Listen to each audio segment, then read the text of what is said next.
kind of people are Canadians? Well, obviously, we love nature. We're not afraid of winter. We're capable, self-reliant people who are passionately attached to our rights. We have the right of free speech and free assembly. We have the right to control our governments. We have the right to own property, and we have the right to defend ourselves. Now, you get some funny looks, especially on the last one, and especially from people in government. But it's part of our heritage going all the way back to Roman Britain, if not earlier. And you can't settle those detailed questions about what kind of rules you should have, what sort of laws, what kind of regulations, until you decide what kind of people you're making the rules for, including the rules about self-defense and the tools necessary to defend yourself. In the case of Canadians, we can be trusted to make our own judgments about everything from how to pursue a living, to how to help those in need, to what to do in an emergency. That's why this right to bear arms that was constitutionally entrenched in 1688, as it erodes, we become less Canadian.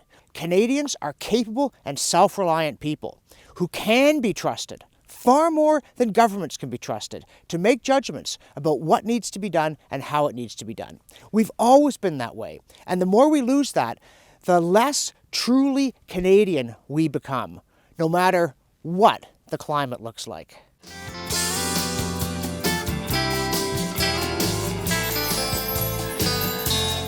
On paper, Canada's laws are quite reasonable about self-defense, including defense of possessions and one's home, sections 34 and 35 of the Criminal Code.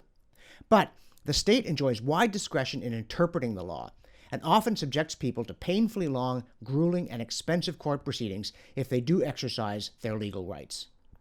Moreover, the government sharply restricts your ability to possess the tools necessary to defend yourself, especially against criminals who may be larger and more aggressive than you are, and, being criminals, may themselves possess weapons they're not meant to have. Section 88 of the Criminal Code, in particular, makes it an offense to carry or possess a weapon, real or imitation, quote, for a purpose dangerous to the public peace, end quote. And the police and the courts frequently treat self-defense as a purpose dangerous to the public peace. Section 90 makes it an offense to carry a concealed weapon, which might well cover a woman having a knife in her purse.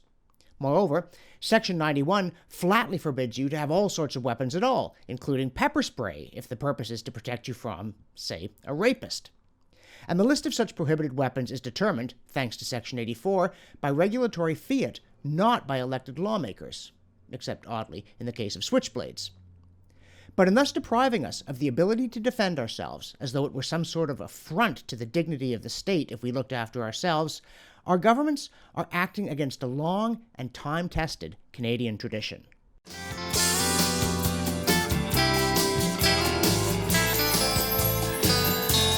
The right to self-defense has been part of the heritage of Canadians since long before there was any such thing as a gun, whether it was spelt the way we do or G-U-N-N-E. It goes back to the end of Roman Britain.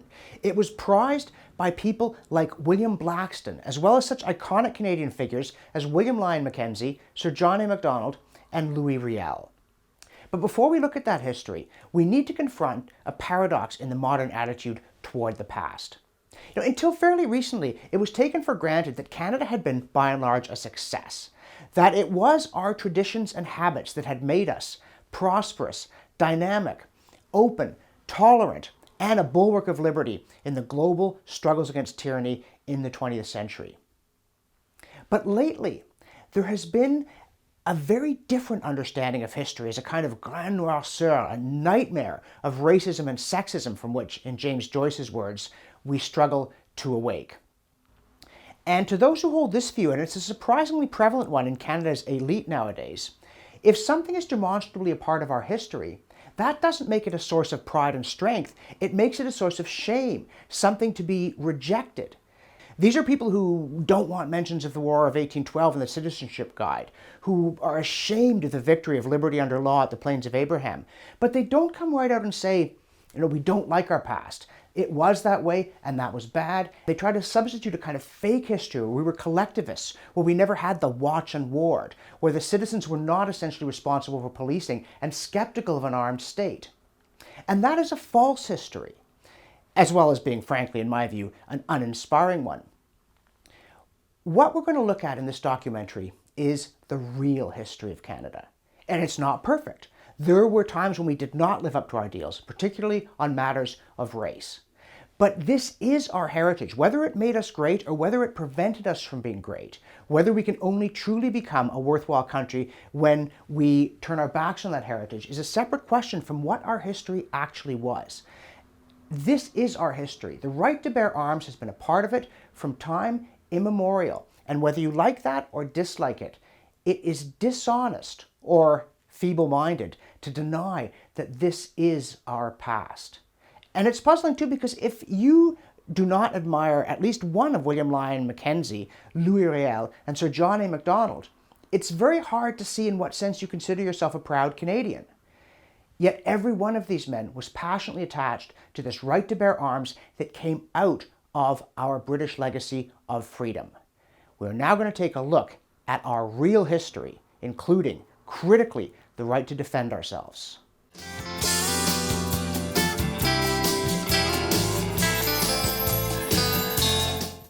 The origins of Canadians' right to bear arms is quite literally lost in the mists of time. We don't know the name of a single inhabitant of Britain before the Romans invaded in 55 BC. But we do know that when the Romans came here, they found a people passionately committed to their liberty. Not just in the sense that they would fight to the death for the political independence of their tribe or ethnic group, but in the sense that there was some understanding that liberty had to mean rights for the individual as well as the community, and a curious receptiveness to the Roman idea of the rule of law. The Romans were here for a very long time, almost 400 years, a very successful civilization. And there's a remarkable incident at the end of it. Robert Conquest quotes James Boswell that if English history were not so well attested, nobody would believe it. And this to me is one of those things that is hard to believe, but it really did happen. By 410 AD, barbarians were swarming across the Rhine, the borders of the Roman Empire were collapsing, and the Emperor Honorius withdrew the legions from Britain, left the Romanized Britons more or less defenseless in the face of their own wave of Saxon and other invaders. And when this happened, they got together to debate how to manage their own affairs, and then they did something extraordinary. They sent the Emperor a letter, the gist of which was, "Excuse me, we noticed that the legions have left and we're feeling very anxious about this. And so we thought we should let you know that since you've gone, we're going to take control of our own affairs." Here they are, not just taking self-government upon themselves, but doing it according to the form of law, writing to the Emperor, who wrote back and said, "I've got problems of my own, good luck with that, mates." But there's another part of it, because in their letter they said, one of the critical things that we intend to do is abolish that notorious law of yours that forbade citizens from carrying weapons abroad except when they were traveling or hunting, because we think it's the mark of a free man and his security to be able to carry weapons. So here you have, at the end of Roman Britain, this extraordinary assertion of two things. We are going to be free under law, and we are going to defend ourselves. And that is the beginning, at least of the recorded part, of the story of Canadians' right to defend themselves. But it's certainly not the end of it.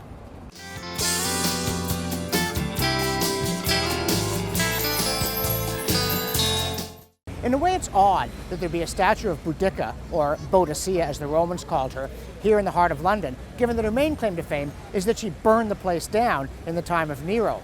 The statue was put here in 1902 because of the fact that she rebelled against the Romans for two causes very dear to the hearts of the British. She was head of the Iceni, a Celtic tribe who had originally been allies of Rome when Claudius invaded in 43 AD, but in 47 AD they had rebelled because the local Roman governor was trying to disarm them, and they were having none of it.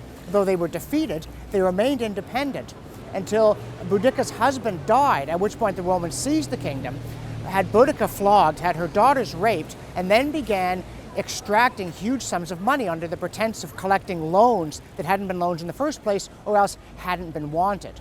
So Boudica raised this revolt, and along with a number of tribal allies, they sacked one major city and then they advanced on Londinium. The legions decided they couldn't hold it, so they went out, the Celts came in and trashed the place, and then the Romans rallied and defeated them, and Boudica herself died in battle, of disease, of suicide, we're not sure, in 60 or 61 AD.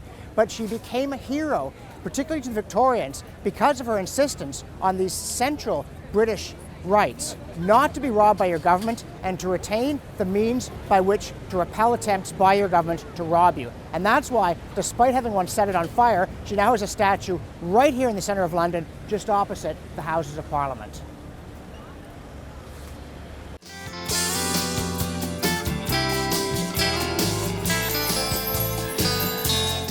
we've come to the Anglo-Saxon village in West Stow in eastern England to talk about this extraordinary development critical to our constitutional history. The fusion of rule of law with self-government that takes place when the Saxons come to Romanized Britain as bloodthirsty conquerors, and yet within a century and a half are transformed into Christian defenders of peace and order. It's one of the many parts of the story that is miraculous. I don't use that word lightly, I use it deliberately, because part of the message of all our documentaries is that history is not a mechanical process of great forces grinding inexorably forward before which individuals are helpless. It's a story of individuals making decisions, and in the British Isles in particular, making decisions about the kind of realm that they will have, the kind of people that they will be, that give us this gift of liberty under law. Things happen that may seem logical afterward, but that were wildly improbable at the time. And few can be more wildly improbable than the transformation of the bloodthirsty Saxon invaders who more or less wiped out Roman Britain into defenders of peace and order in the space of about a century and a half. The Saxons come swarming across the North Sea. They get their name from that seax, or short axe they carried, which I assure you had many uses besides chopping wood. They massacre the inhabitants. They leave bodies out for the crows and the wolves. And then they are evangelized. They start to produce law codes, and they add something to the passion for liberty and the belief in liberty under law that was characteristic of Roman Britain. There is a deep-seated habit of self-government. Tacitus comments on this among the Germanic tribes, the way in which the community participates in lawmaking and the choosing of kings and chieftains. And many centuries later, when Montesquieu's looking at Britain and what makes it different, he invokes Tacitus and this Germanic habit of self-government. This common law, the fact that legal practices are largely informal and unwritten, and again, derived from the consent of the governed, which is not that unusual in small-scale societies. But you add it to the Roman belief in the rule of law and the idea they'd fumbled with but never really solved, that somehow you should acquire the consent of the people, and something quite extraordinary happens. And this isn't just a matter of transplanting German institutions, because self-government does not arise in Germany. There's this alchemy that takes place in Britain. Although the Saxons show up as bloodthirsty invaders, they are evangelized. They are also very impressed by Rome, by the civilization they defeat. They live in thatched huts. They know nothing about stone buildings, including how to maintain them. But they start to adopt some critical habits, including the development of law codes. But the law codes that develop here, beginning with that of Ethelbert of Kent, the first one that is extant, and Ethelbert, incidentally, is one of the very first of the Anglo-Saxon and Jute kings. He's actually a Jute to convert to Christianity. It is not an abstract tome derived from first principles covering all situations like, say, Justinian's. What it is in a number of particular areas, it clarifies what the common law says, the habitual, unwritten law of the community, because some kind of dispute had arisen. And when the king says this is the law, he's not acting as an autocrat, telling his people what to do. He's recording the consensus of the community about exactly how this should be read. And Germanic law, among other attributes, had a great emphasis on property as a personal thing, that the ownership and use of objects and of land inhered in the individual, not in the family or the clan or the tribe. And yet this is not simply a matter of transplanting habits from the continent to Britain. Something very special exists here between Athens, Jerusalem, Rome, and the Germanic habit of self-government and common law. You got a constitutional order here in the British Isles that was worth defending against the Danes or Vikings in the 10th century, that was worth defending against Norman overlords, culminating in dragging John to Runnymede and making him seal Magna Carta, that was worth defending against the Stuarts in the 17th century, that was worth fighting for in the two World Wars and the Cold War, and that is still worth defending today. Now, Anglo-Saxon England was obviously a land of self-sufficient communities in all kinds of ways. But one of these was defense. Essentially, villages like the one recreated here in West Stow in East Anglia and the kingdom were dependent upon something called the Fyrd, a citizen militia, that represented the nation in arms, protecting hearth and home, and also its right to be consulted about the laws under which it was governed. Now, that's not untypical of small-scale communities throughout history and around the world. But it's something that the Anglo-Saxons shared with the Romans and the Greeks. When they fought wars, it was the citizens taking up arms.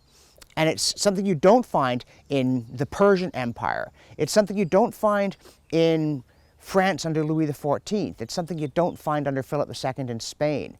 It's a unique feature of the Anglosphere. And you think about the 20th century and the role that Canadians played in both world wars, that they were elite troops for all kinds of reasons, one of which is that they were familiar with arms and proficient in their use. But there's something more than that. When citizens fight for hearth and home, as G.K. Chesterton said, the soldier fights not because he hates what's in front of him, but because he loves what's behind him. That's not true of mercenaries. To a surprising degree, it's not true of professional military elite armies. But it is true of the citizen soldiers who have won victories against improbable odds, from the Armada to the Napoleonic Wars to both world wars. The Anglosphere wins wars as the Romans won wars, primarily because it is the citizenry taking up arms in a just cause.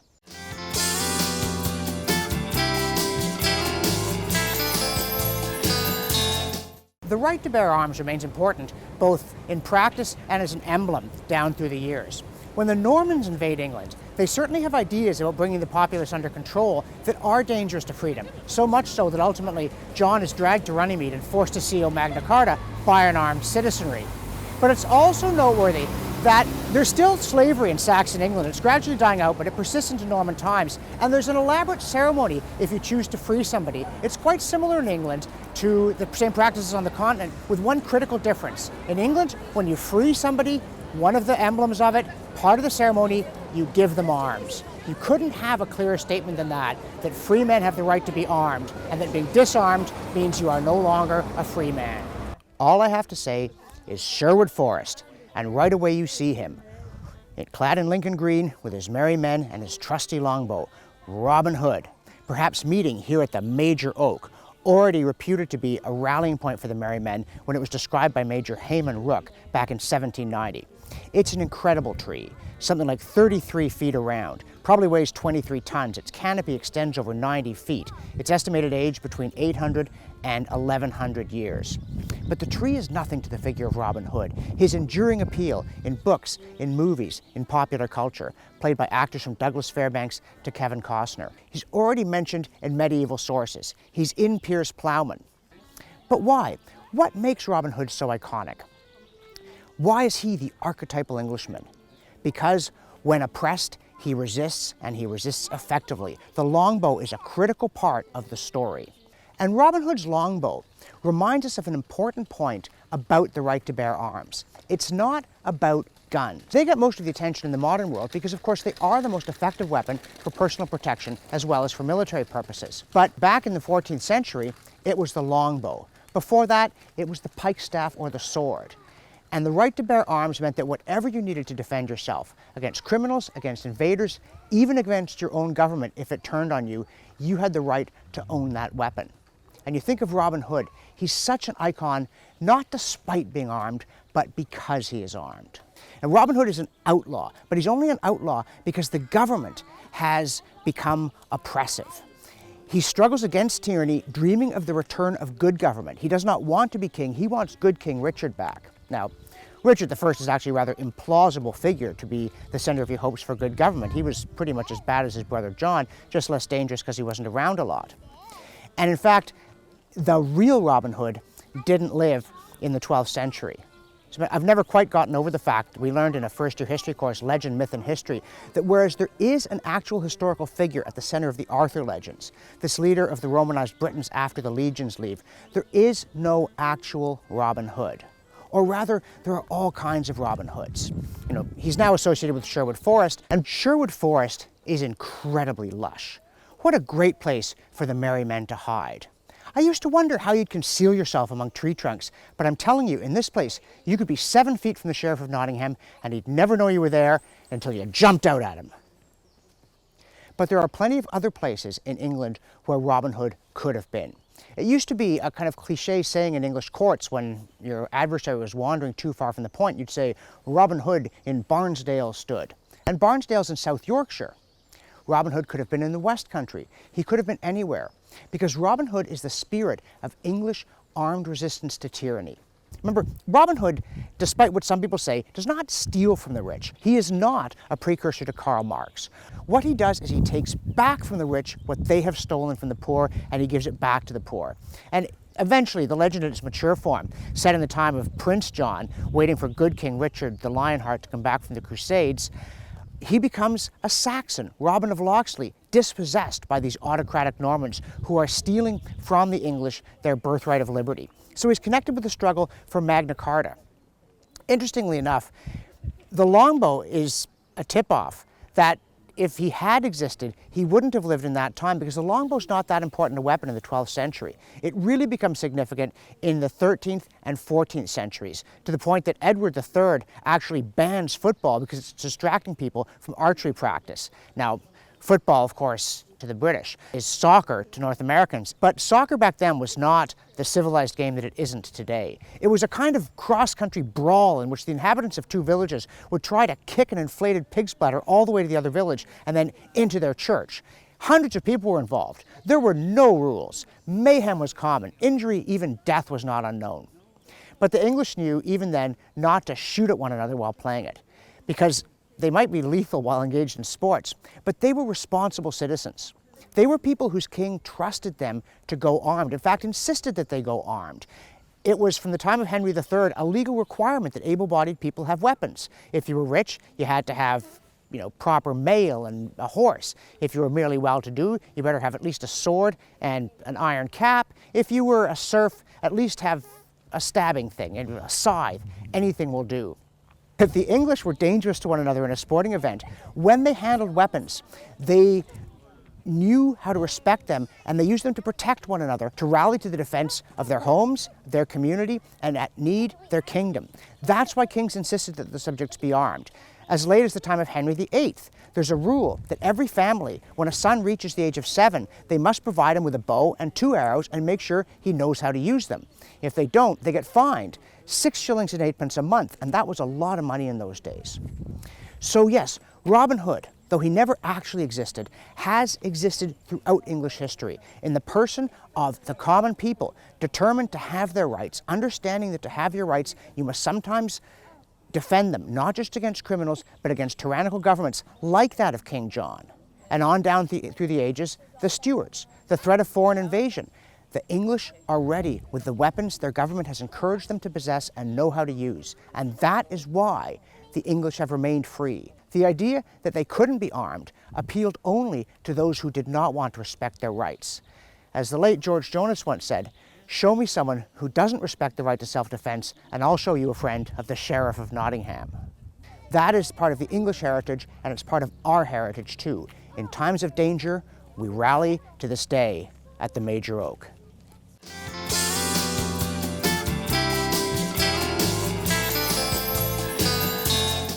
The Little Woodham Living History Village in Gosport, Hampshire, recreates life in England around the middle of the 17th century.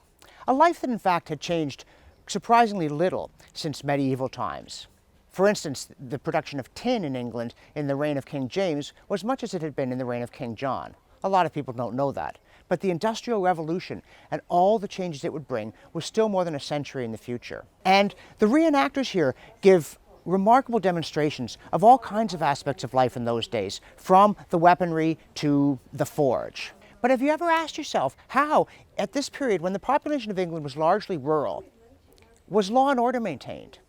How did they in fact protect the community against outrages? And the answer is it was in the hands of the citizens, through such institutions as the hue and cry and the watch and ward. The hue and cry meant that if a crime was committed and someone raised the alarm, the community was expected to pursue and apprehend the criminal. And there were pretty strict rules about this. If somebody committed a theft in a parish and got away, the parishioners had to pay half the cost, so they had to go out and deal with it.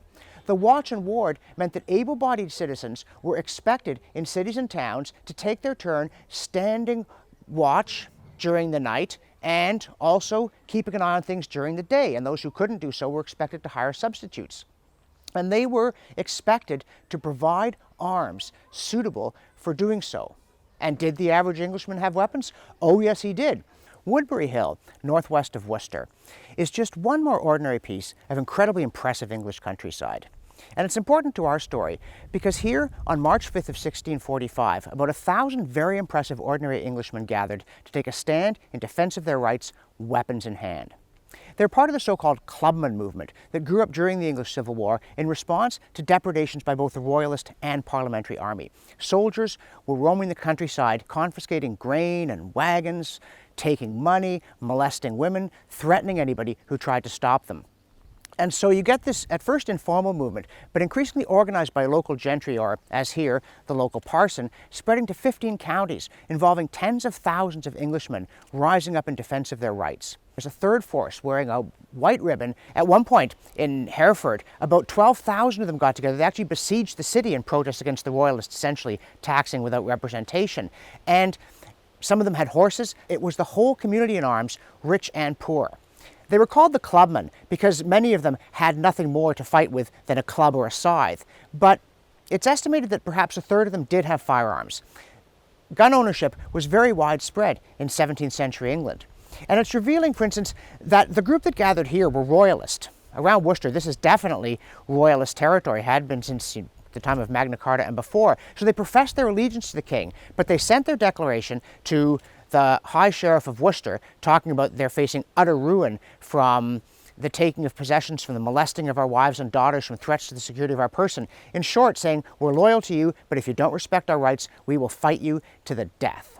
And this is an important aspect of what it means to have an armed citizenry. It's partly about the defense of hearth and home against thieves. It's partly about answering the call when tyranny threatens the nation. But it's also about the ability and determination of the community to get together to defend themselves when danger menaces from every direction, from anarchy, from criminals, from foreign invasion, from domestic tyranny, from some unpleasant combination of them all.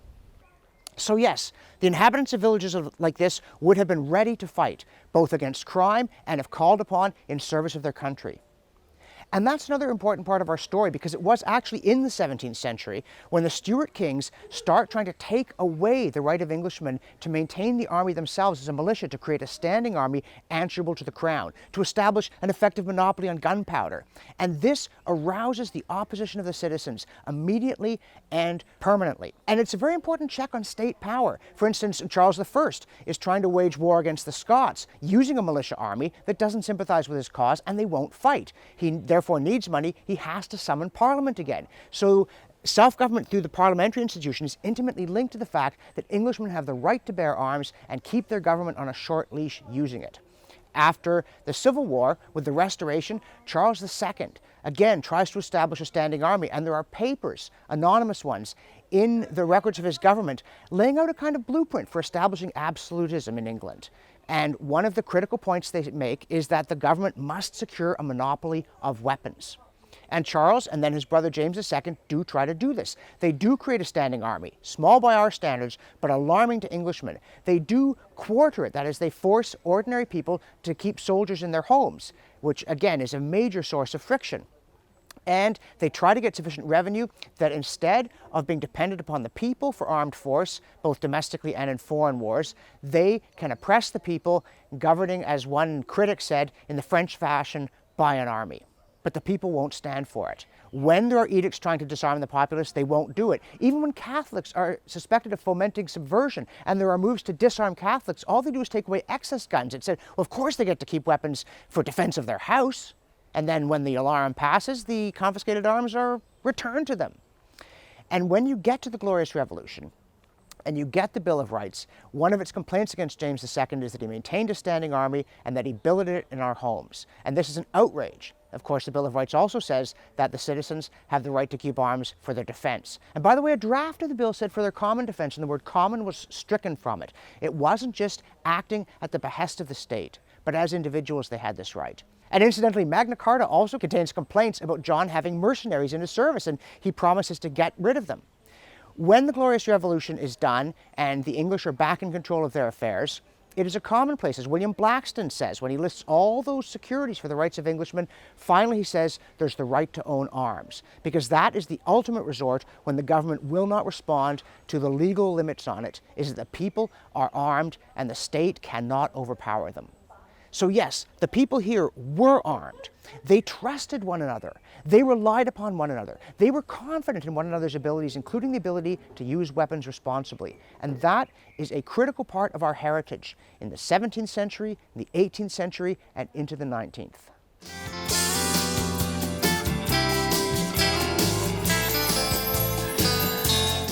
Fort Royal Hill in Worcester is the site of the last battle in the English Civil War, fought on September 3rd, 1651.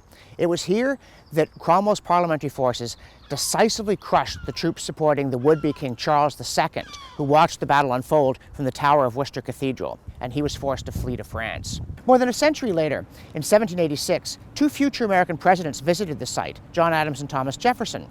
And Adams, who was a little irritated that the locals seemed uninterested in this history, said, "Do Englishmen so soon forget the ground where liberty was fought for? Go tell your neighbors and your children, this is sacred ground. All England should make a pilgrimage to this spot once a year." But the Battle of Fort Royal Hill was not really the end of the Civil War, because Cromwell, having ousted a tyrant using an army, proceeded to make himself a tyrant using an army. He made himself Lord Protector, brought in the Commonwealth, but as one wit expressed it, all his constitutions and legalisms merely amounted to putting a wig on the point of a sword.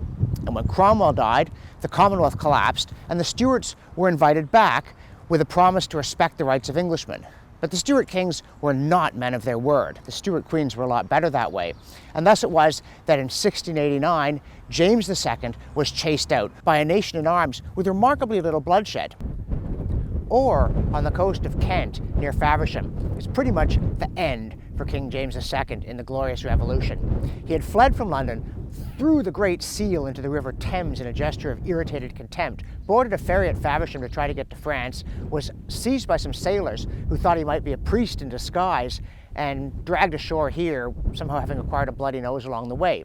He was then allowed to go back to London, but he quickly got the wind up, fled a second time. William of Orange let him go, and that was the end of him as King of England. The Glorious Revolution, the Bill of Rights.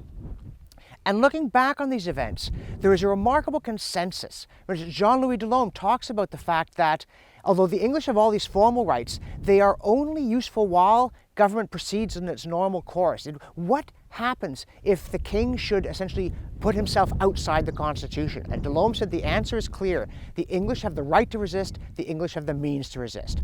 The same point is made by William Blackstone when he talks about the fact that there are these various guarantees of the liberties of Englishmen, from Parliament to the right to petition, but behind all of it is the right to possess arms. And they drew this lesson from history because the 17th century, a very tumultuous century, Charles I trying to govern without Parliament as a tyrant and making war, you got the Civil War. The English nation rose up in arms. And it's revealing that when open war erupted between the king and Parliament, essentially over control of the militia, the king's men went around trying to round up militia arms and give them to Charles's professional army. And the parliamentary forces went around trying to secure the parliamentary arms and give them to citizen soldiers. Despite all that, the Civil War was a very unhappy experience. There was a lot of violence on both sides. The Commonwealth wasn't a successful experiment in governing. Eventually the Stuarts are restored in the person of Charles II, who's just cunning enough to serve out his time as king without provoking another revolt. Then comes his brother James II, who is an ill-mannered, short-tempered, politically stupid autocrat, and in 4 years he gets himself chased out of the kingdom. But they call that the Glorious Revolution in part because it was peaceful. And it was peaceful because there wasn't a chance that James, although he had by the standards of the time quite a big standing army, tens of thousands of men, there wasn't a chance that he could stare down or fight the English nation. William of Orange gets an invitation from the 7 immortals, various noblemen and a bishop, to come over and make himself king. They promise that if William lands with a small army, they will raise supporters and make sure that he wins. And the people they're talking about are not private mercenary armies, they're the English nation in arms. And it's obvious to James and his supporters that the situation is that the English no longer want him as king, he cannot win, he cannot even hope to fight, and he flees. Essentially bloodlessly, despite getting a bloody nose in this episode with the ferry at Faversham. And that is an enduring lesson that the way to avoid tyranny and bloodshed is to make sure that the people in defense of their liberties are so strong that no tyrant dares challenge them. That wasn't political philosophy on the part of people like Blackstone. It was practical experience from the history of the English. And after the Glorious Revolution, Parliament did something very creative. because they'd seen the danger of standing armies to freedom, and also what could happen when soldiers ran amok during a war and looted and pillaged. The English Civil War was a very bloody affair. Per capita, more Englishmen were killed in the Civil War than in World War I. But you've got to have martial law. Without military discipline, without a legal requirement that soldiers obey their commanders when given orders that no civilian would ever have to obey, the army simply dissolves. So here's what Parliament did. They passed the Mutiny Act, placing soldiers under martial law rather than the civilian courts. But they made it a temporary measure, only for 6 months. And when it lapsed, they renewed it, but only for 12 months. And it's been renewed annually ever since. So that if anybody ever tried to govern England through an army and didn't summon parliaments, military discipline would lapse and the army would dissolve in a year, and so would the tyranny. It's just one more way they wanted to make sure that power in England remained in the hands of the English, particularly that critical power of the sword, without which all guarantees of freedom are just scraps of paper. And by the way, Adams reports that when he reproached the English for their lack of interest, they actually responded very favorably. Sometimes people just need to be reminded of their heritage.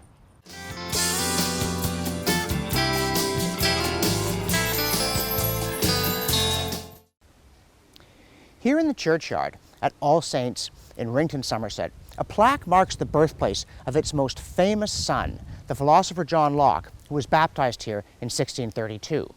And if you're curious, Rington's most famous daughter is Hannah More, playwright and abolitionist. She also has a bust in the church. But Locke is critical to our story because he's the great theorist of freedom in the Anglosphere.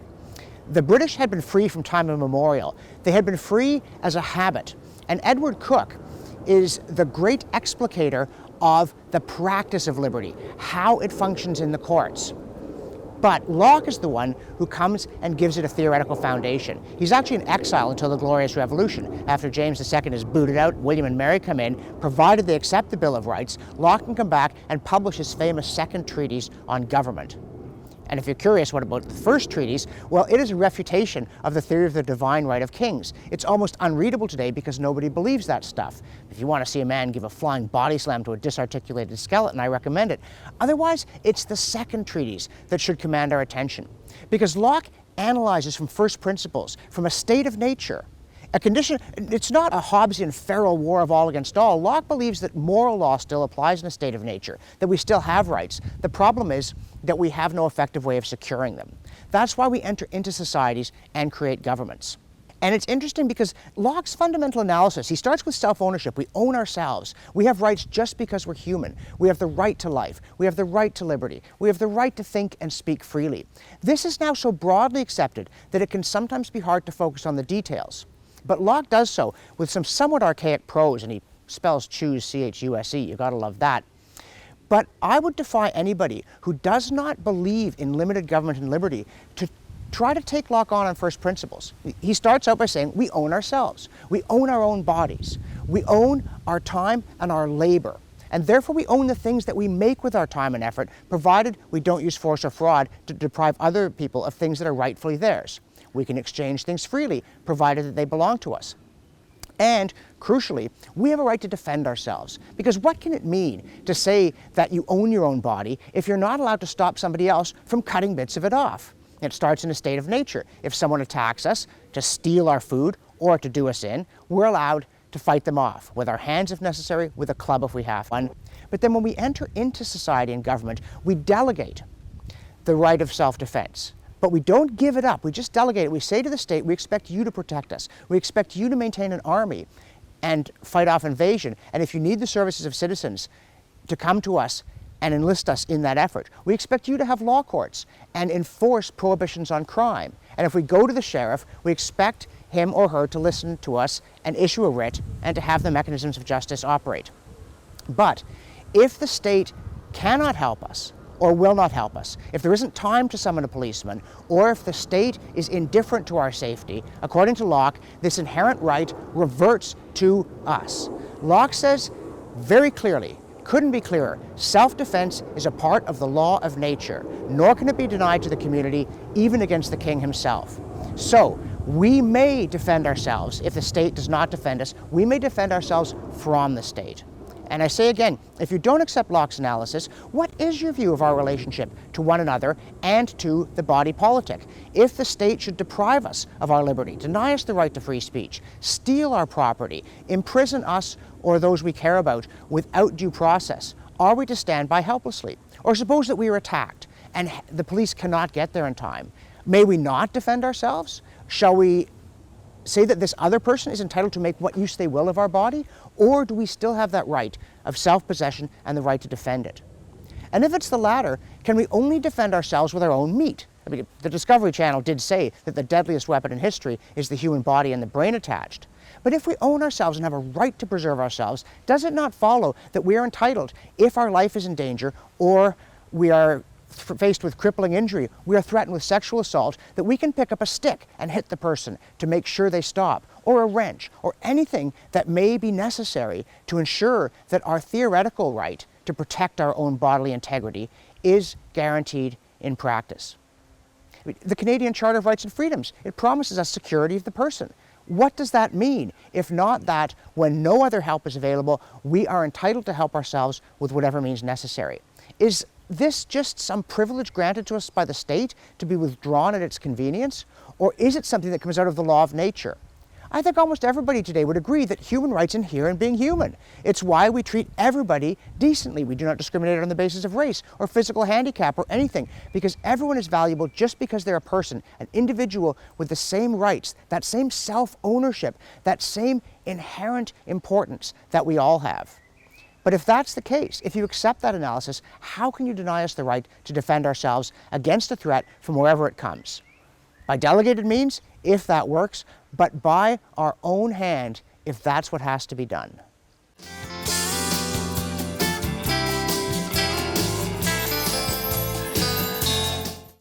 Canada's landscape is beautiful, but it's rugged, and our winters are kind of tough. The people who settled this country, canoeing up those rushing rivers past those twisted pines, portaging through muskeg, getting across Alberta's Great Plains, the Rocky Mountain passes, surviving at 40 below.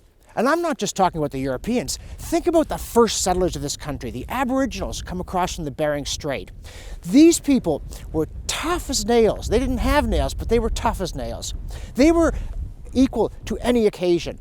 And the stone tools they carried included, yes, axes, bows and arrows, and spears. And if you tried to tell one of these guys, you know what, you're just not to be trusted with that thing. You're going to hurt yourself, or you're going to commit a wanton attack on someone else. You're going to have to store the shaft here and the head there. You're going to fill out a form about your intimate relations. You'd have been very lucky to get the butt end of the spear in response to that. The same thing is true of the European settlers. They were incredibly resourceful. They were brave. They were ready for anything. And yes, they too carried weapons. They carried swords. They carried flintlocks. They carried rifles. And they knew how to use them, and they knew how not to misuse them.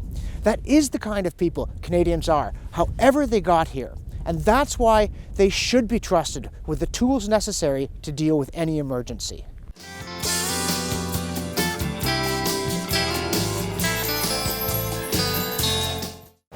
If you talk about armed resistance to oppressive government in Canada, people are liable to suggest that you're deranged, or at the very least, distinctly un-Canadian.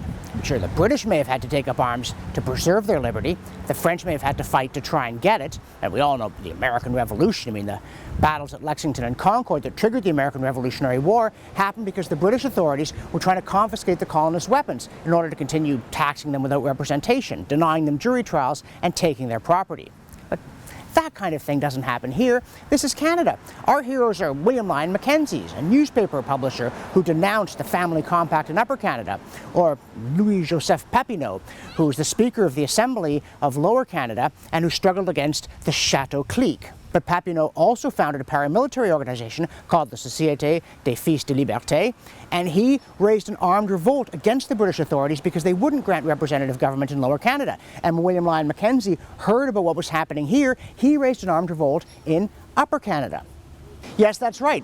Right here at Saint-Denis-sur-Richelieu on November 23, 1837, the Patriotes defeated a British force. Now, 2 days later, down the Richelieu River here, or if you prefer, the Chemin des Patriotes, here in Saint-Charles, they were badly beaten and the town was burned. There were high stakes in this uprising. Now, on December 14th at Saint-Eustache, they were beaten even more decisively, and again, the town was trashed. But the rebellion didn't end. There was more action in February of 1838, and again in November of 1838, in the Battle of Beauharnois. But by that point, the British had already essentially thrown in the towel. By May, the British had sent Lord Durham here to report on the causes of the uprising, knowing perfectly well what he was going to say, that it was just like the American Revolution, that free people had taken up arms to demand representative government, and the British either had to give it to them or lose the colonies. And sure enough, that's what they did. Durham actually left in late 1838, protesting colonial opposition to his policy of lenient treatment of prisoners from the revolts. But he submitted his report in January 1839, and within a decade, you had representative government in the Canadas. And it all happened because people took up arms. And it's important to note, this was not an ethnic rebellion. If you look at the names of the patriot leaders who are celebrated, they're things like Wolford Nelson or Brown. This was an entire community that was demanding its British liberty, and when they had to do so, to demand it at the point of a musket. You know, the Upper Canada Rebellion has a bit of a comic opera feel. The Battle of Montgomery's Tavern, there were 4 dead and 10 wounded. The Patriot War in Lower Canada was rather more serious. It went on for about a year. More than 100 people were killed. There were more than 24 executions afterward, and 58 people were deported to Australia. But the reason it didn't go on for years like the American Revolutionary War and claim thousands of lives isn't that the inhabitants of the Canadas weren't determined to have their freedom. It's that the British had learned their lesson from 1776 and gave it to them without that kind of a fight and without a formal break and declaration of independence. And the reason that we have representative government in Canada is not that we're different from the Americans. It's not that we wouldn't rise up in defense of our liberty and our right to govern ourselves. It's because we did. And that's something that we need to remember, even understanding that the likelihood of it ever happening again is minimal. Now, around here, they're not shy about their heritage. It's not just a matter of having the Chemin des Patriotes. There's a Patriot pizzeria. There are Patriot flags flying. There's the Patriot Soccer League, the Fountain des Patriotes, maypole celebrating Nelson. There's even a furniture maker. It's the Atelier 1837, the 1837 workshop. So yes, an armed uprising against oppressive government is very much part of our tradition. This is a celebration of a quintessentially Canadian event. The citizens taking up arms to demand their liberty and getting it. But there's another group of Canadians to whom the prospect of disarmament leading to a deprivation of other rights is all too grimly real, and that is the original inhabitants. That's underlined here at the monument to the Frog Lake Massacre that took place on April 2nd, 1885. It was carried out by Cree from Big Bear's band, led not by Big Bear but by his war chief Wandering Spirit.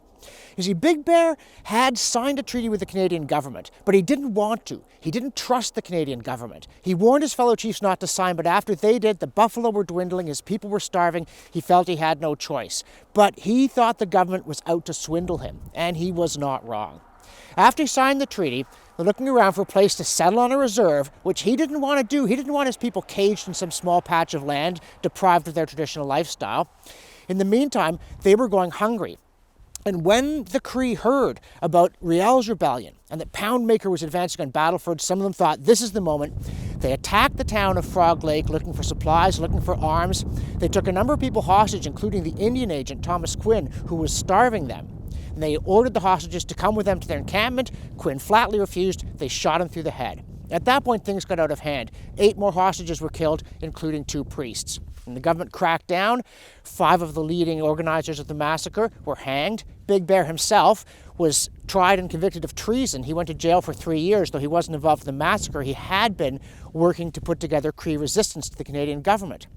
But I have to ask you, honestly, can you blame him? Was that treason to his own people? He saw that the government was disarming his people in order to cheat them. And he wasn't wrong about that.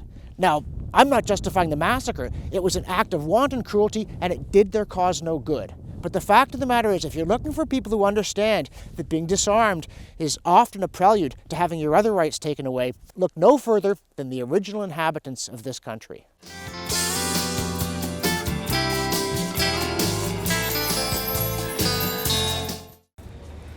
Now, some people may be thinking, hold on, this is all very interesting from an antiquarian point of view, But the world has changed to the point that this aspect of our heritage simply doesn't matter anymore. History has stopped. Things have changed so much that the old need to be armed for protection against crime, against tyranny, and against invasion just doesn't apply in the modern world. And it's a comforting thing to think, but unfortunately, it's just not so. For one thing, crime is up so dramatically in the last 60 years that Steven Pinker has called this a process of decivilization. Now, the prospect of tyranny in Britain or Canada is vanishingly remote as things stand, and I hope it always will be. But hoping isn't the same thing as being prepared in case you're badly disappointed. And then there's this question of invasion. Again, you see, our national security is, we're so safe, nothing could happen. That's what the British government thought after they won World War I, and for the first time began regulating guns in Britain and slowly taking them away from the civilian populace. But then came Hitler and the looming menace of World War II. The memorial to the Battle of Britain, in which, as Winston Churchill said, never have so many owed so much to so few. These heroic airmen from Britain, from Canada, from Australia, from France, from Poland, and other countries managed to defeat the German Luftwaffe. In order to invade Britain, it was essential that the Germans control the English Channel and keep the Royal Navy out. To do that, they had to control the skies over southern Britain and the Channel. This, right by the Houses of Parliament, could have been the scene of the last desperate, bloody, and unsuccessful battles to save Britain from Nazi invasion, were it not for the victory celebrated on this memorial. And in the shadow of that horrifying prospect, the British government actually began distributing guns to the civilian population, so if the Germans did invade, it would be possible to resist. The King was practicing with a Tommy gun in case he had to join the underground. The Queen was practicing with a handgun. And the British government even ran ads in American publications, give a gun to defend a British home. And Americans did. Thousands of long guns, of pistols, of revolvers, of all kinds of weapons that would have permitted the British to fight in their own streets and neighborhoods if they'd had to do it against Hitler. It's sobering to be here at Battle Abbey, in the town later named Battle, the site of the pivotal victory at Hastings that made William of Normandy into William the Conqueror. And to imagine the British in those bleak days of late 1940 and 1941, gazing anxiously to the skies, looking for Luftwaffe bombers and fighters, or even the paratroops who had dropped with such suddenness on Norway and the Netherlands, or peering anxiously across the English Channel toward the French coast from which the last successful invasion of the British Isles had set out in 1066. It's even more sobering to imagine the state of the French in late 1940, conquered by Hitler and the Nazis, trying to mount a resistance without an armed populace because the government had never trusted its own citizens. And the French had been there before. In 1870, as they were losing the Franco-Prussian War, there were hopes that an irregular force of franc-tireurs could continue to resist even after the army had surrendered. But again, the French simply weren't armed sufficiently to do it. It's too late to get an armed citizenry when you need one. And the critical issue is governments trusting their citizens. As George Orwell would write about the British Home Guard in 1941, totalitarian states can do great things, but there's one thing they can't do. They can't give the working man a gun and tell him to take it home and keep it in his bedroom. And he said, that rifle hanging on the wall of the workman's flat or the laborer's cottage is a symbol of our democracy. It's our job to see to it that it stays there. Instead, as soon as the war was over, the British government rounded up the guns that had been given to the Home Guard and destroyed them. And in 1946, the Home Secretary said that self-defense would no longer be regarded as a suitable reason for getting a firearm certificate. How quickly we forget. Now, fortunately, the Battle of Britain was won. The invasion never happened. The Allies did win World War II. And again, we think we're safe. But if people are not a menace to themselves or their neighbors, if they possess the means of self-defense, is it really a sensible gamble to say that history has stopped and we will never again need these things, especially when this monument stands almost literally in the shadow of the home of British self-government, the Parliament buildings behind me? Another feature of the modern world that really deserves attention in this context is the threat of terrorism. Particularly as security forces get a little better at protecting the big, dramatic, hard targets, terrorist groups like ISIL are encouraging their members to run amok in the city streets, to drive cars onto sidewalks, to stab people. And those kind of tactics cannot be met with a police response in time to protect the lives of the innocent. Being in London, remembering 7/7, the bombings in the tube stations and on the buses, again, an attempt to wreak havoc among the civilian populace. When a situation like that develops, as the Israelis know all too well, the only solution is to have citizens able to respond immediately to the threat and neutralize it. So history hasn't stopped. That's one of the ways in which history hasn't stopped, and in which it is simply not safe to assume that we will no longer need to protect ourselves against a threat that appears too suddenly for the police to react.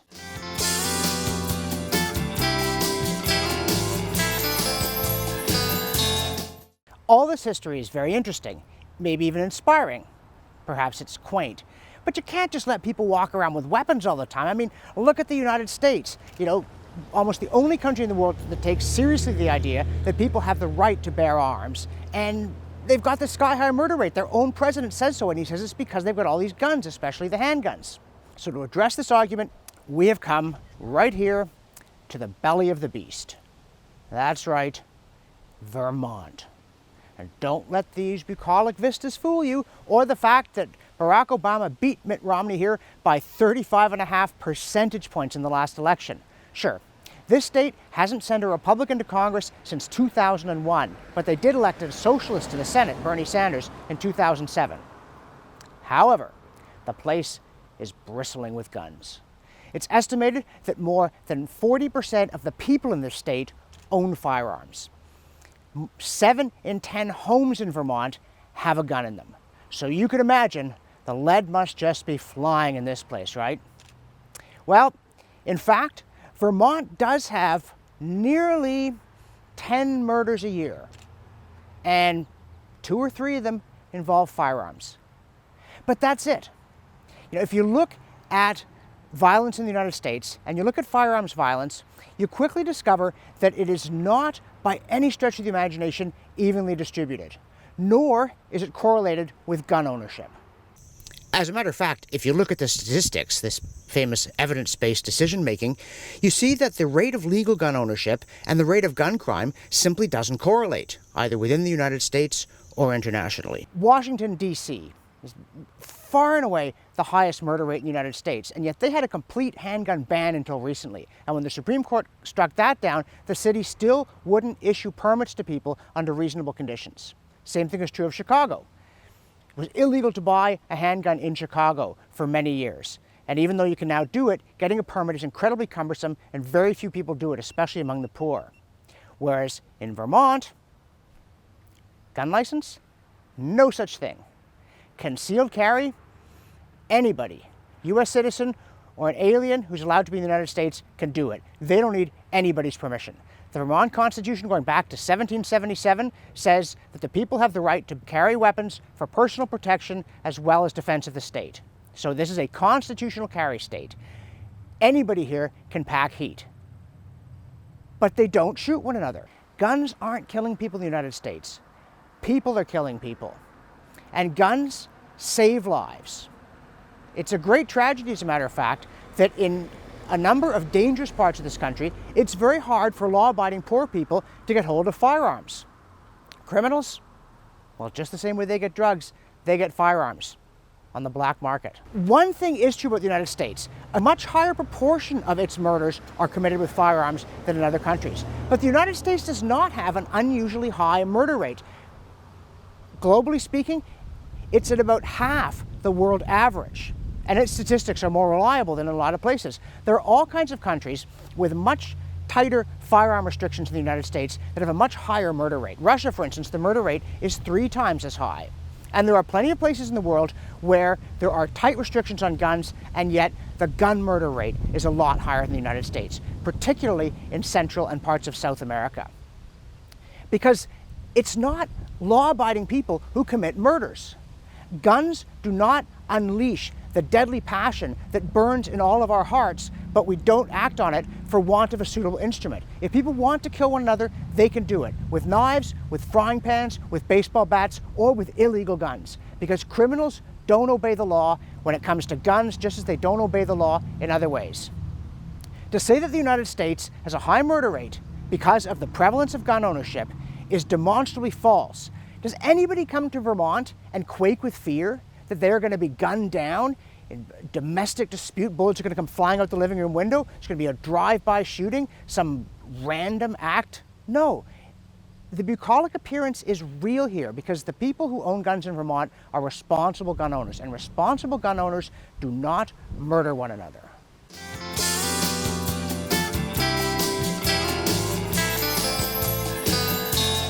I think it's also a little bit misleading to think of the United States as having a murder rate.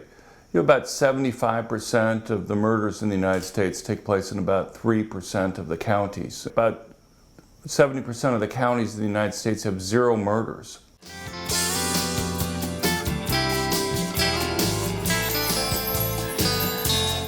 If you look at all countries around the world, you find that countries with higher gun ownership rates tend to have lower homicide rates. And if you look at all the other developed countries other than the United States, across those countries, more gun ownership is associated with lower homicide rates. If you want to look at countries that have both, let's say, low gun ownership and high homicide rates, there are lots of countries like that. You have Russia, for example, which has a homicide rate that's about 4 times higher than what we have here in the United States. And yet, guns are effectively banned.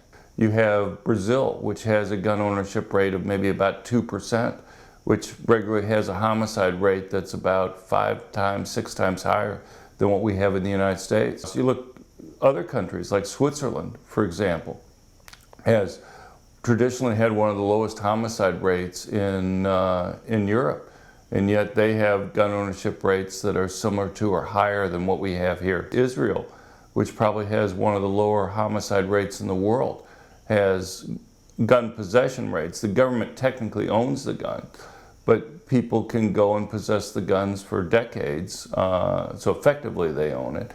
And very widespread gun ownership. You have about 15% of the adult population in Israel that has permits to be able to carry guns with them, which is about 3 times higher than the gun carrying rate that we have here in the United States.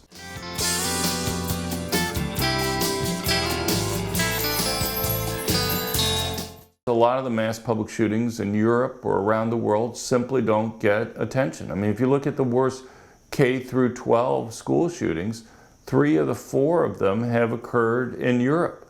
2 of them have occurred in Germany. You have a lot of mass public shootings in France, even before the 4 big ones that you had last year, and Finland. There's been a number of them. If you look at the European Union during the first 7 years of the Obama administration, and you use the FBI definition of mass public shootings, which are 4 or more people killed in a public place, not involving gang violence against each other or some other crime like a robbery, what you find is that the European Union had 25 mass public shootings. That's the same number that occurred in the United States.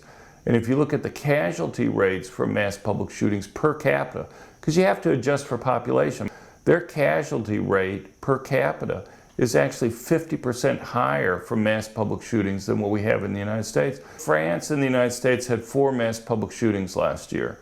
The total casualties, killings plus injuries from mass public shootings in France had 532 casualties. In the United States, during the first 7 years of the Obama administration, there were 396 casualties. So France had a country 1/5 the population in the United States had more casualties in 1 year than the United States had during the entire first 7 years of the Obama presidency.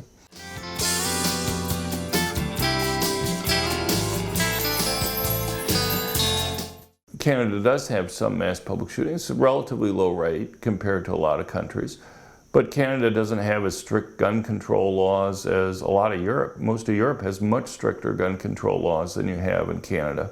And yet, they have higher mass public shooting rates, either the frequency or the fatalities or the injuries. One thing that people don't understand is how much differences in murder rates have nothing to do with police or with gun control. It's just cultural differences that you can have. So for example, you look at someplace like the UK. Before they had any gun control laws, the first gun control laws that you had in the UK were 1920.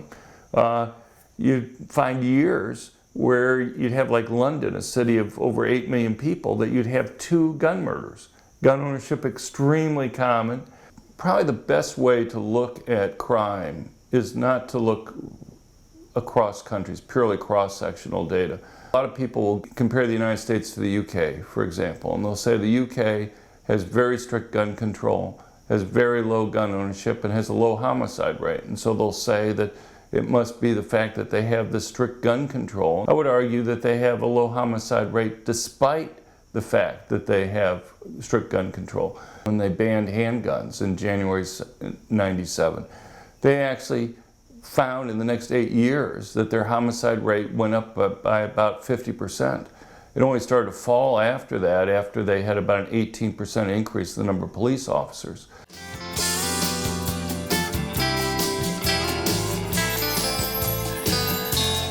It's important to state that guns make it easier for people to kill other people, but they also make it easier for people to protect themselves and prevent people from being killed. And the question, what's the net effect? And what you find is that people use guns much more frequently to stop crime than they are to commit them. Anybody who reads my research knows that I think police are extremely important in reducing crime. I think police are the single most important factor.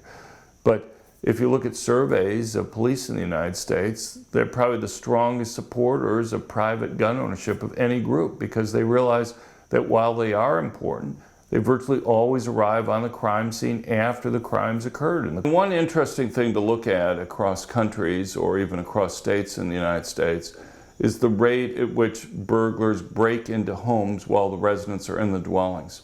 For the United States as a whole, it's about 13%. A country like the UK, for example, 60%. The UK has a burglary rate about twice as high as the United States. And surveys are done of burglars by different think tanks and organizations in both countries, as well as other countries around the world. And what you find is that American burglars seem to spend about twice as long casing a home before they break in compared to their British counterparts. And the number one reason why they spend so much time trying to make sure nobody's in the home before they break in is that they're worried about getting shot. Some states have passed laws requiring that people to have to lock up their guns. You see right when those laws get passed, burglars become more likely to break into the home while the residents are there, and they're also more successful in committing their crimes. You see actually an increase in total deaths, rapes, robberies, after laws requiring that people have to lock up their guns. There's basically 2 groups of people who benefit the most from gun ownership. You have people who are relatively weaker physically, women and the elderly, and you have people who are most likely to be victims of violent crime, and that tends to be poor, overwhelmingly poor blacks who live in high crime urban areas.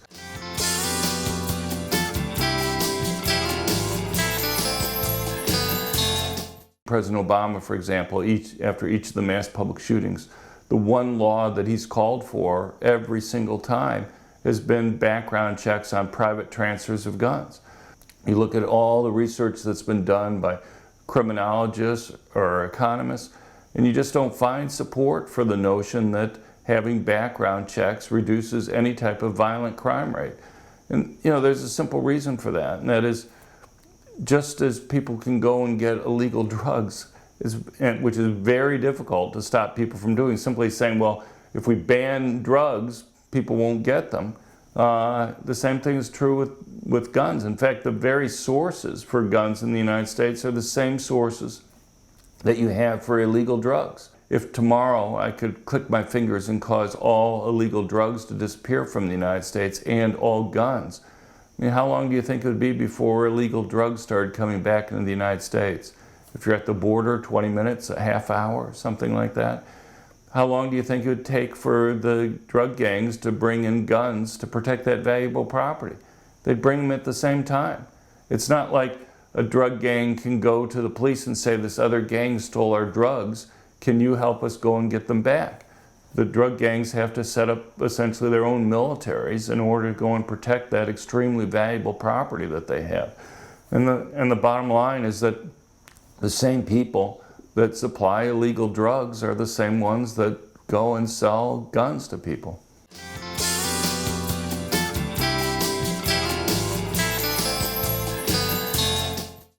For instance, Great Britain, like the rest of the Western world, saw a dramatic increase in crime from the early 1960s on. Important types of crime per capita doubled, tripled, quadrupled, in some cases increased tenfold. And yet, oddly, the response of government was to become more skeptical of law-abiding citizens, not of those who increasingly preyed on them. In 1988, and this is under Margaret Thatcher, the British government brought in much stricter gun control, and there was a considerable drop in civilian gun ownership. But there was an increase in crime, particularly violent crime. And then there was this horrifying massacre of school children at Dunblane, northeast of Glasgow. And the Blair government responded by essentially eliminating civilian handgun ownership. But it didn't bring crime down. It didn't bring down ownership of guns by criminals. By some estimates, there are 3 million illegal guns in Britain. One survey found that criminals under 25, 1 in 3 of them either owned a gun or had access to a gun.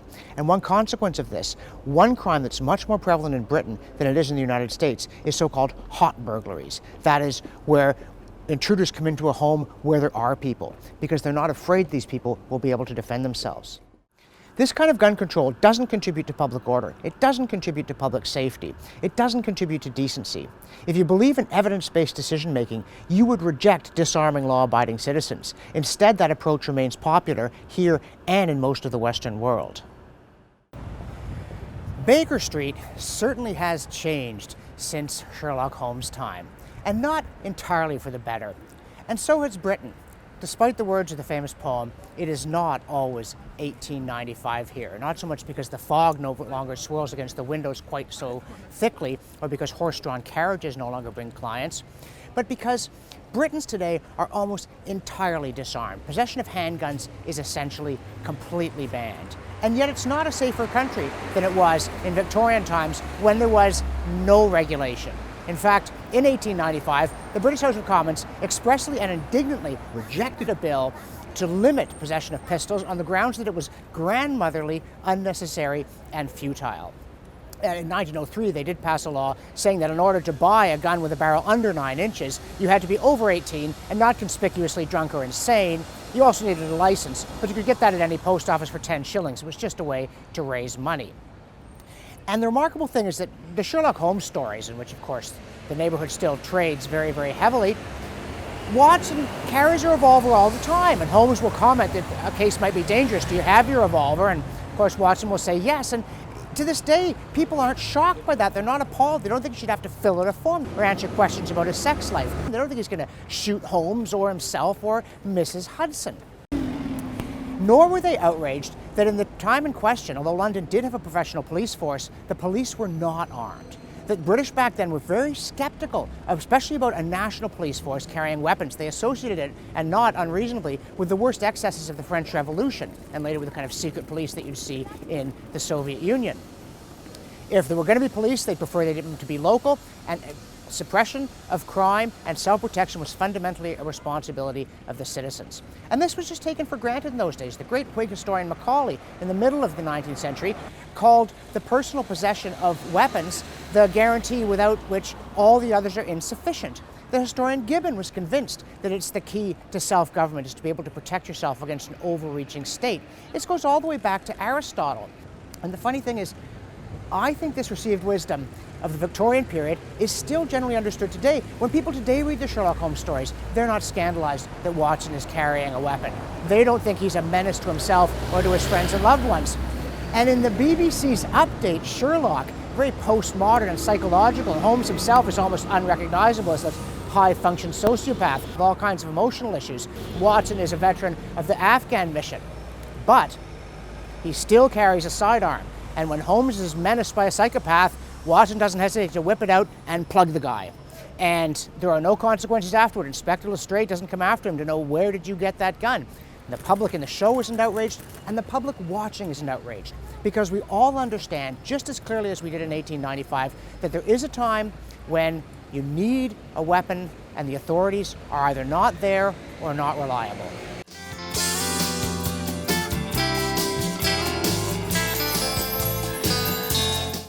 No matter how sophisticated and advanced your society gets, there will always be times when there is no alternative to self-defense, when help just can't get there in time. Even in a place like the United Kingdom, which is about a quarter the size of Ontario, slightly smaller than the combined surface area of all the Great Lakes, has 65 million people. But there are places where help is just not going to arrive in time. And the public understands, much more than the government, the need to protect yourself in those situations. The British government in 1967 repealed the old common law rules on justifiable use of force and put the onus on anyone who did defend themselves to prove that they were not the criminal. And this issue came to a head in 1999 at a lonely farmhouse near Emneth here in Norfolk. A farmer named Tony Martin shot 2 burglars who were in his home, and one of them was killed, the other was injured. And he was put on trial and convicted of murder, given life in prison. It was subsequently reduced to manslaughter on grounds of diminished capacity, and he was let out after a few years. But in that time, the burglar that he had injured actually sued him using public money for loss of income. And that case collapsed. And the British public were asking, why is it that the 2 who broke into the house and their getaway man, with more than 100 convictions between them, didn't seem to be a major concern for the police, but somebody like Tony Martin did? And then there was another incident where shopkeeper Tony Singh got in a struggle with an armed robber who was fatally stabbed. And at that point, the public outcry forced the government to say from now on they would not automatically charge people who defended themselves. And notice that in Singh's case, it wasn't a gun. It wasn't about guns per se. It was about self-defense that actually works. And there was a recent case in Canada where a man confronted thieves trying to steal his ATV. They drove it at him. He shot at them and wounded them. And he was acquitted on most of the charges, though they nailed him on a licensing issue. But even to get acquitted, he goes through that incredibly expensive, nerve-wracking ordeal in court because the state's presumption is he's the bad guy. That is not the presumption of most of the public, and it's not a reasonable presumption. Back in the 17th century, a handbook for English justices of the peace said that if thieves are trying to break into a man's house to rob or murder him, not only is he justified in using deadly force, he may assemble his neighbors to repel the attack. And back then, of course, people trusted their neighbors, including with weapons. It was the criminals they didn't trust. We've come a long way from that understanding in terms of the law. And it is important, John Locke makes this point, that if someone has stolen something from you and got away with it, it doesn't matter how much it's worth, you have to go to the law to get it back because you're not in imminent danger. But if someone is trying to get you in their power, even for what appears to be a relatively trifling threat, you're allowed to defend yourself to the point of using deadly force, because once they get you helpless, you don't know what they might do. And that is how most people understand that the law should operate. And I repeat, this is not about guns. It's not about a question of can you shoot the burglar. The question is, can you defend yourself with whatever means are necessary to ensure that the burglar does not physically overpower you and do whatever harm he might wish to you or to your family. As the case of Tony Martin and Tony Singh and others have shown, the public understands this far better than most governments. We need to get back to the older understanding that there are situations in which an imminent peril looms, you cannot get help in time, and besides, there wouldn't be much point in calling on your neighbors if they're as helpless as the law would have you be. And when you do that, in defense of your life, that of your family, perhaps you're afraid of a sexual assault, you're not the criminal, and the system shouldn't treat you as such. That was the old common law rule, and we need to get it back. I'm just north of Lloydminster in Alberta, at my friend Danny Hozak's beautiful farm. It's a lovely place, very civilized country, but it is rather a long way from anywhere. If you call emergency services, you need an ambulance, you need a fire truck, minimum response time is going to be 15 to 20 minutes. And the same thing is true if you need the police. One of the neighbors told me last time they had to call 911 over an intruder, the police got lost. But it doesn't matter if they don't get lost. If there's a predatory animal or a predatory human being, the police will get here in time to find out what happened to you. They will not get here in time to prevent it.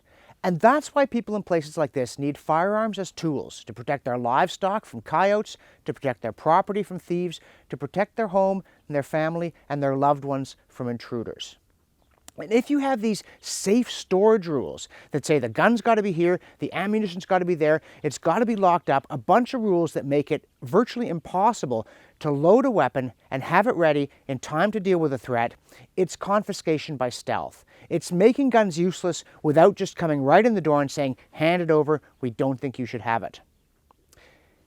But it's not just a matter of being out here in rural Alberta, though you feel it more. Even if you live in a big city, if someone is trying to break your door down, they will catch you with the phone in the hand and the dispatcher on the other end, but the police will not get there in time to help you. And yet, Canadian law says you cannot have pepper spray in your apartment to protect you against an intruder, a violent burglar, someone who's high on one of these weird drugs they take these days, a rapist.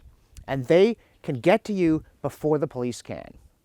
So whether you're in a downtown Canadian city or out here in the rural parts of Canada, you need these tools to defend yourself. And it's just plain wrong that the law would say you cannot make responsible judgments about what to do in an emergency and you can't be ready.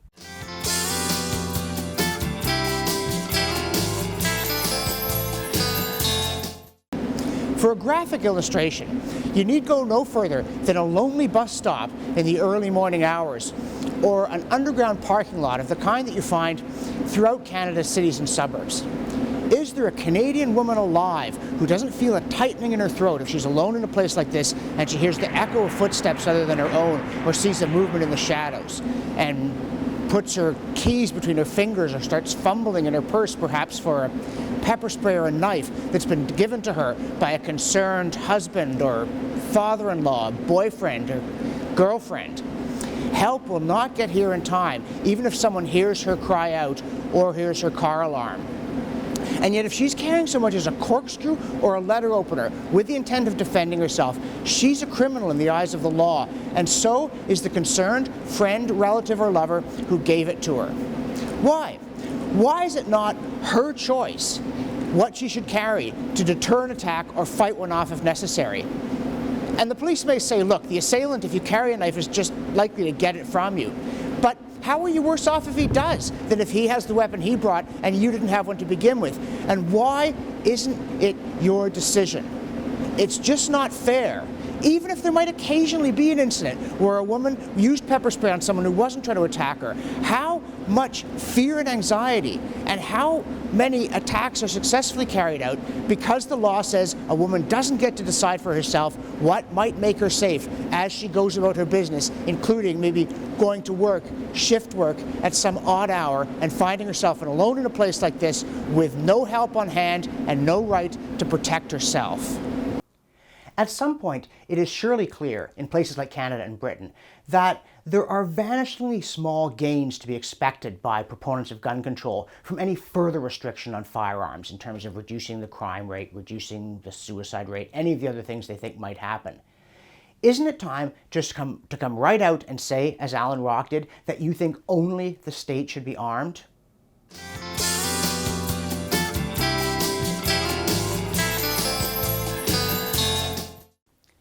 It's remarkable the way that Canadian authorities interpret and try to apply the law if you do exercise your right to self-defense, particularly using a firearm. There's an amazing story of Ian Thompson, lived in Port Colborne, Ontario, and he was awakened one night. Masked men were throwing firebombs at his house and shouting death threats. He called 911. He's a licensed firearms instructor. He went and got a handgun from safe storage. He went outside. He fired 3 warning shots. The men fled. They were later apprehended, they were tried, they were convicted and given 2 years in jail for, among other things, indifference to human life. But the police swooped on Thompson. They seized his firearms and ammunition. They charged him on 4 counts of improper use of a firearm, of pointing a firearm, and unsafe storage. Of course, the first 2 charges were dropped in a hurry. It's hard to imagine a more appropriate use of a firearm, including very restrained. He did not fire at his attackers. But they persisted in those charges of unsafe storage for 2.5 years on the grounds that during the incident he had the gun and the ammunition out and not stored, and therefore they jumped to the conclusion that of course he hadn't had them safely stored previously. He was eventually acquitted. But think of the ordeal that he went through, the time, the expense, the uncertainty, the strain on your nerves, the difficulty going on with other activities while this is hanging over you. And for what? What did he do that gave the state any grounds for thinking that he was a bad guy? It's far too common in Canada in cases of self-defense, especially but not exclusively using firearms. And it's high time the government stop treating the law-abiding as criminals when they protect themselves from actual criminals.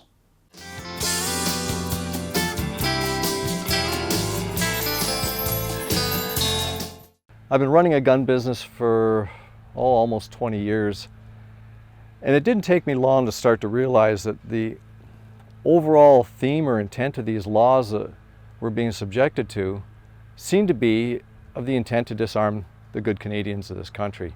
Any of the firearms owners I know are very law-abiding, good citizens. I started protesting in '95, shortly after Bill C-68 came into being. '98, the protesting got quite a bit heavier. 2001, went on Parliament Hill, burned my license. I refused to register my guns.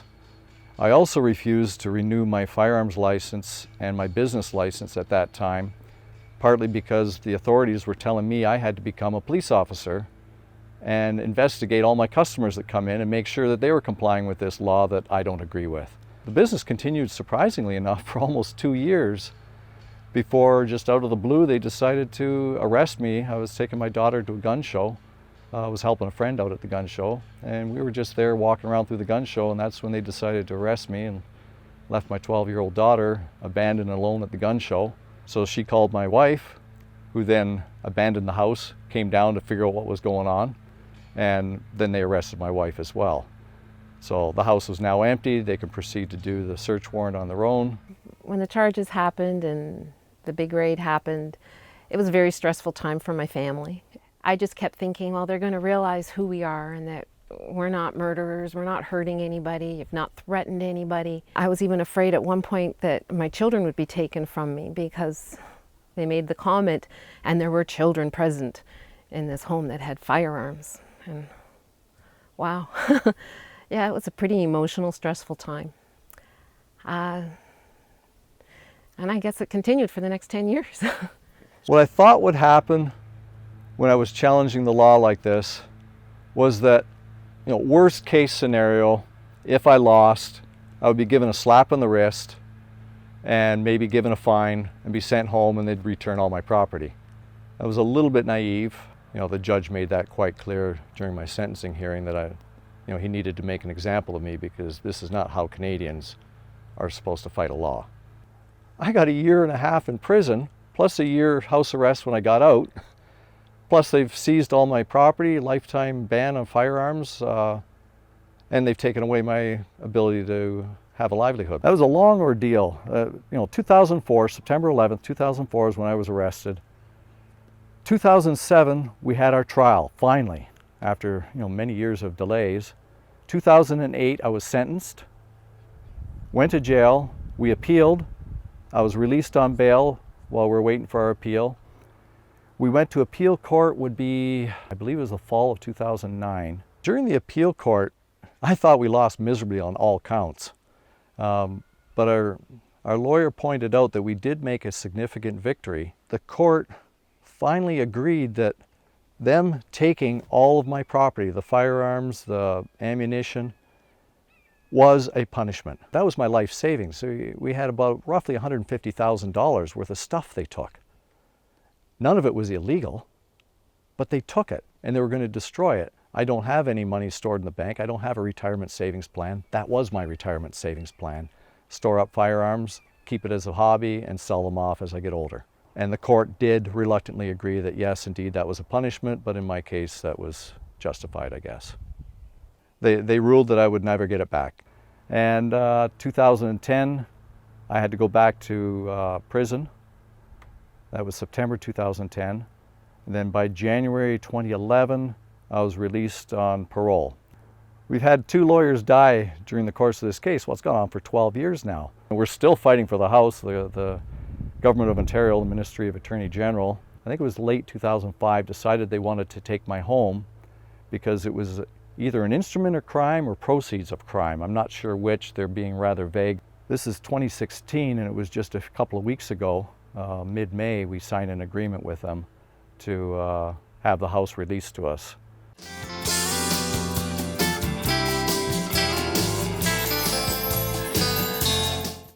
It's funny you mention the legal fees. They didn't come out of my pocket, they came out of donations from citizens across the country. It came to almost exactly $250,000, $250,000 The Canadian Constitution Foundation has taken up our case, which we're very grateful for. They're doing a great job. But yeah, it's wearing. It's really, really wearing.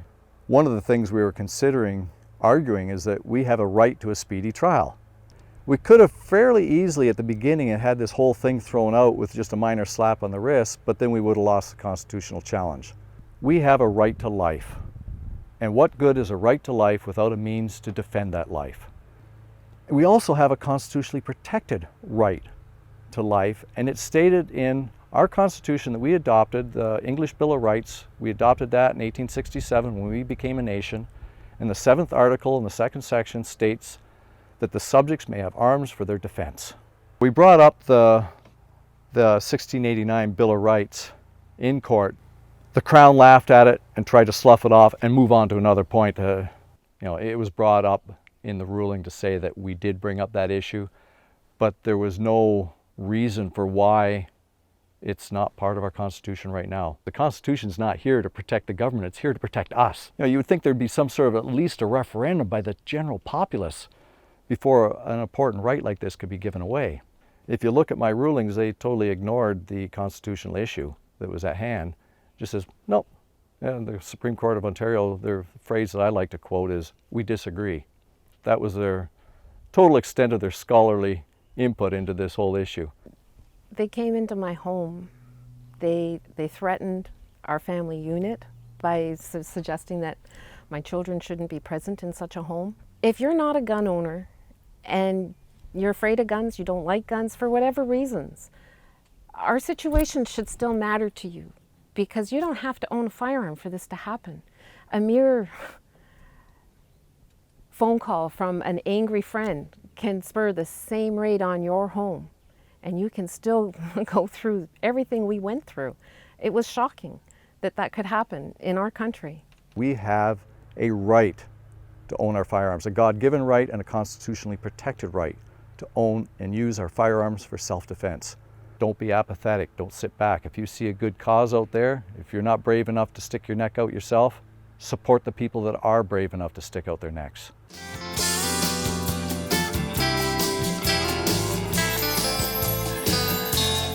With weapons, as with anything else, really good design, when something, a vase, a chair, an automobile, is really well made, it also tends to be beautiful.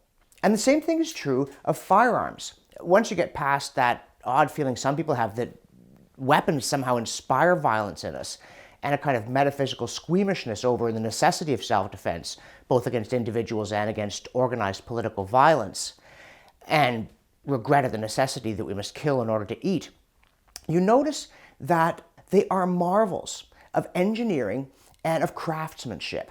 If you go to a museum and look at medieval swords, you're so impressed by the metallurgy, by the balance, by the strength, by the sheer wonder that things could be made that did their job so well and so elegantly. And the same is true of firearms. Firearms really are marvels of human ingenuity. I mean, the development of them, from the early flintlocks through percussions to more modern weapons, there's a kind of gracefulness.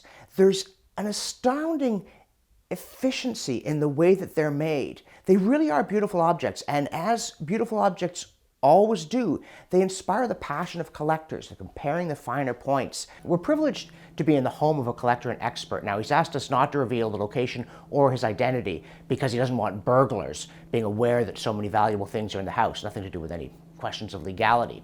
But it is quite an extraordinary collection of long guns and of the handguns that you see behind me, including the classic, gambler's Derringer that Doc Holliday might have had, and also the Beretta that James Bond liked to use, and the Walter PPK that his boss insisted that he carry instead if he wanted to remain on Secret Service duty. And we're going to ask him to tell you a little bit about the guns and what's inspiring about them.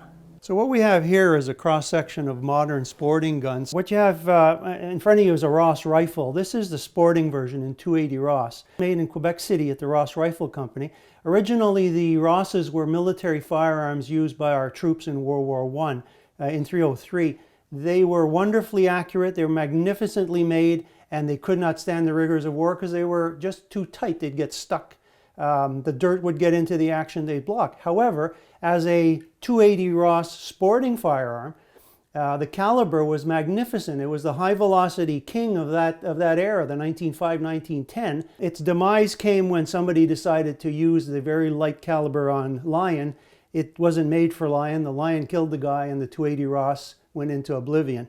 Also from the Winchester Firearms Company, here's an interesting piece. This one is stamped City of Toronto. This was a firearm that would have been used to put down rabid animals around the 1890s to 1920s by the City of Toronto. This is a trade gun. This is what the British, well, trappers generally, would trade the natives at Hudson's Bay posts. These are the guns that they would put on the ground. You'd pile your beaver pelts to the top and that would buy you the gun. Every now and then you run across something that's unique. The Canadian military experimented with maple stocks for their Canadian produced Long Branch number 4s. This is one of 6. They believe they made 6. Most of them were destroyed in testing. This one's mint, untouched, and I've got it. First World War, this is the Red 9. This was a Mauser broom handle. That's what they call it. In the First World War, the Germans needed more guns. Their standard issue caliber was 9, but the guns originally came in 7.63. They painted a red 9 in the grip so their troops would know to use 9mm ammo. The Japanese were using Nambus, kind of an odd-looking thing, but efficient. 8mm caliber, an odd bullet. This particular unit was made in December 41, so that's always something to little key in. This is the 45, the Alaskan, made famous because of the Alaskan Gold Rush. Famous cowboy gun, the 1873 Colt single action with original pearl grips. This firearm was made around 1884. And then, of course, you had your regular units, your percussions. You loaded them by unscrewing the barrel up front, putting in your powder, screwing it back together, cocking it, bang, all in brass. You get your first attempt at double actions. This is a Marriott Arms. You just cock it, and every time you cock it, it fires and rotates. And finally, you've got your gun that was made famous by Dirty Harry. This is the 44 Magnum. Oddly enough, they couldn't find a 44 Magnum during the filming. The gun he uses is actually a 41 Magnum. This is a 44. Same frame, same everything. You couldn't tell the difference.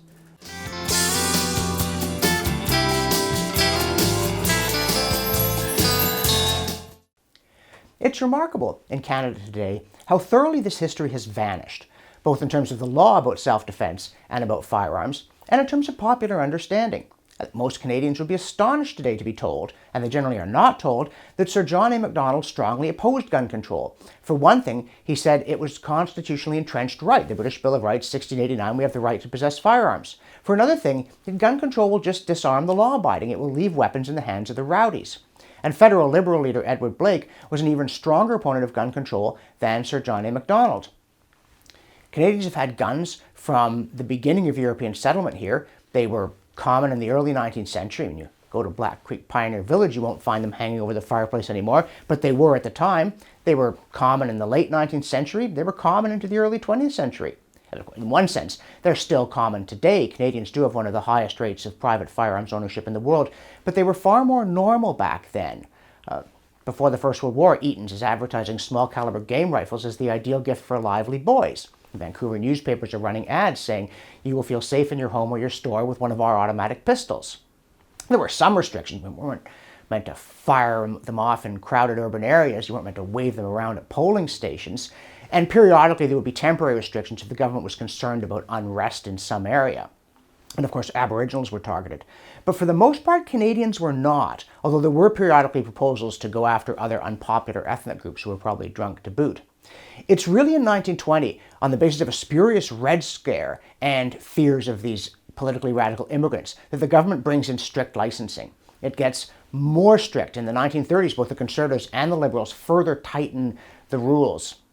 And then with the Second World War, gun control gets even stronger. In fact, by 1947, it's estimated that the government had fingerprinted about 20% of Canadians.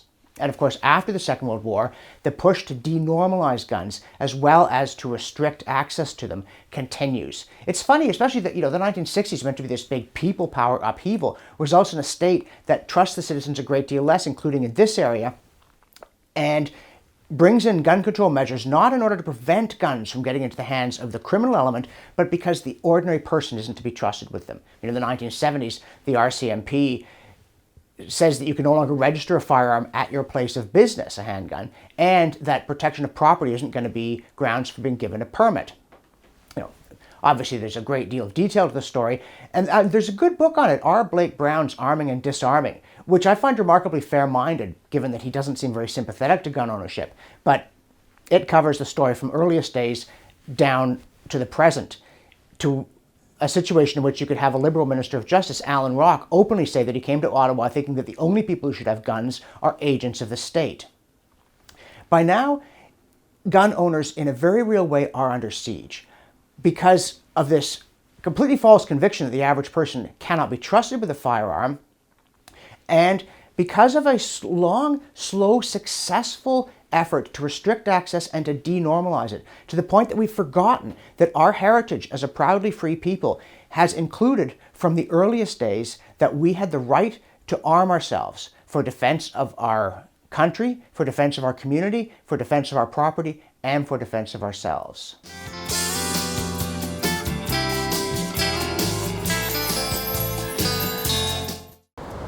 We end this documentary where we began it, with the crucial question, what kind of people are Canadians?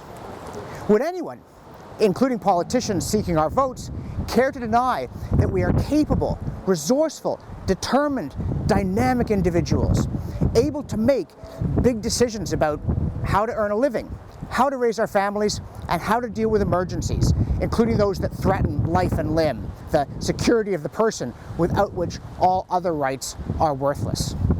If we're not that kind of people, it's difficult to understand why we're allowed to vote for those who will manage our affairs for us so much better than we could manage them for ourselves.